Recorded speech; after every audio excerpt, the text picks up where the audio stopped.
আসলে এরকম অন্যায় যে করে আসলে পুলিশ পর্যন্ত, পুলিশ প্রশাসন থেকে শুরু করে রাষ্ট্রের ঊর্ধ্বতন ক্ষমতাশীলরাও যে পার পেয়ে যেতে পারে না, তার একটা উদাহরণ আমরা তৈরি করতে চাই।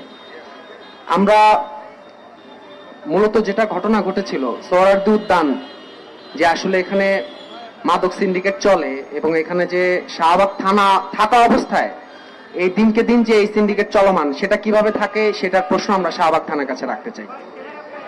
এরপরে এখানে র্যান্ডম পথচারী যখন হাঁটাচলা করবে, তার যে জীবনের যে নিরাপত্তা নেই, অর্থাৎ একই সাথে আপনি যখন অপরাধী না এটা প্রমাণিত হওয়ার পরও পুলিশ কেবলমাত্র তাকে প্রশ্ন করা হয়েছে এবং শুধুমাত্র ডিসি হওয়ার বিধায় তাকে যে আপনি প্রশ্ন করতে পারবেন না সাধারণ জনগণ, এটা মেনে নেওয়ার মতো হতে পারে না। আজকে ঢাকা বিশ্ববিদ্যালয়ে পড়ার কারণে কিংবা ঢাকা বিশ্ববিদ্যালয়ের মতো প্রতিষ্ঠানে পড়ার পর আমি যদি আক্রমণের শিকার হই, হয়তো এই কারণে আমি মোটামুটি আপনারা এখানে এসেছেন বা অনেকে আসছে, কিন্তু এখানে আমি বাদে যে কোনো একজন র্যান্ডম সাধারণ নাগরিক হতে পারত, তখন কিন্তু হয়তো এই মিডিয়া কাভারেজ থেকে শুরু করে এত বড় কিছু হতো না, সবার সামনে আসতো না। আমরা দেখেছি ক্যাম্পাসে শিক্ষার্থীরা নিরাপদ নয়, ক্যাম্পাসে এই উদ্যানের ভিতরে এর আগে সাম্য হত্যাকাণ্ডের মতো ঘটনা ঘটছে, তার সুষ্ঠু কোনো তদন্ত আমরা এখনো পাইনি। তারপরে দেখেছি আমাদের বিশ্ববিদ্যালয়ের নারীরা হেনস্থার শিকার হয়েছেন।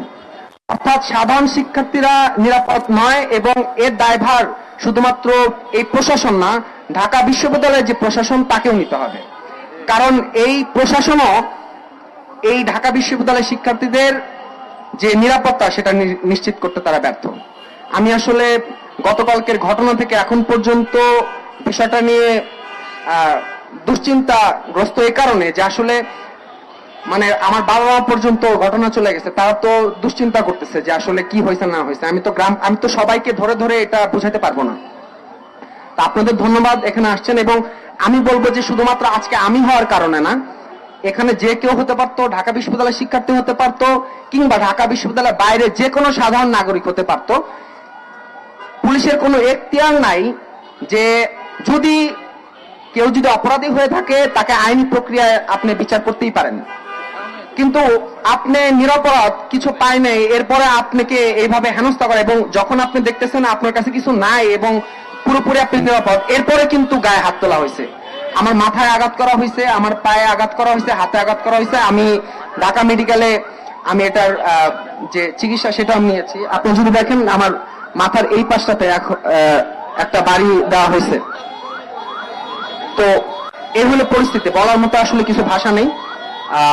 এখানে যারা উপস্থিত ছিলেন, বিশেষত ঢাকা বিশ্ববিদ্যালয়ের শিক্ষার্থীরা, সবাইকে আমি ধন্যবাদ দিয়ে শেষ করতে পারবো না।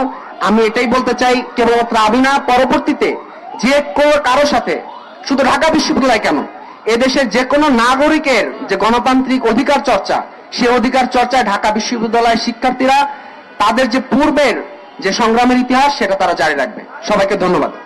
সকল ধরনের অযাচিত পুলিশিং বন্ধ হোক ইমিডিয়েটলি।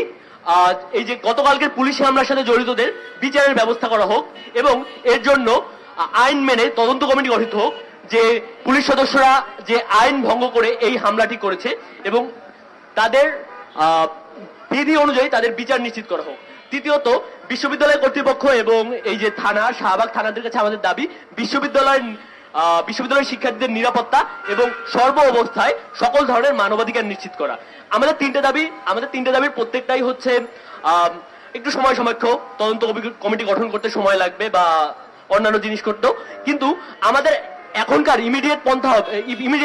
ইমিডিয়েট কর্মসূচি হচ্ছে আমরা শাহবাগ থানায় যাব, আমরা মুসলেকা চাই, আমরা ডিসি মাসুদের কাছ থেকে একটা মুসলেকা চাই যে সে এই কাজ আর পরবর্তীতে করবে না এবং সে নিঃশর্তে ক্ষমা প্রার্থনা করবে। তার কোনো অজুহাত আমরা শুনতে চাই না। থানা থেকে কোনো ধরনের সহযোগিতা আমাকে করে নাই। আমাকে বলছে ভেতরে সিসিটিভি আছে, শাহবাগ চত্বরে সিসিটিভি আছে, কিন্তু এখানে নাকি সিসিটিভি নাই। অথচ এই যে দেখেন দুইটা সিসিটিভি দৃশ্যমান দেখা যাচ্ছে, এই সিসিটিভি সম্পর্কে ওনারা জানে না।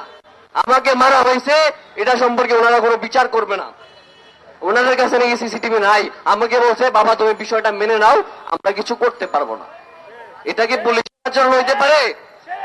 আমি থানায় এসছি জিডি করতে, আমি মাইর খাইছি, আমি আবার আসছি বিচার চাইতে, আমাকে সিসিটিভি দেওয়া হয় নাই। এটা কার দোষ? এটা কি আমার দোষ, রাষ্ট্রের দোষ, না কার দোষ? আমি কার কাছে বিচার চাইবো বলেন?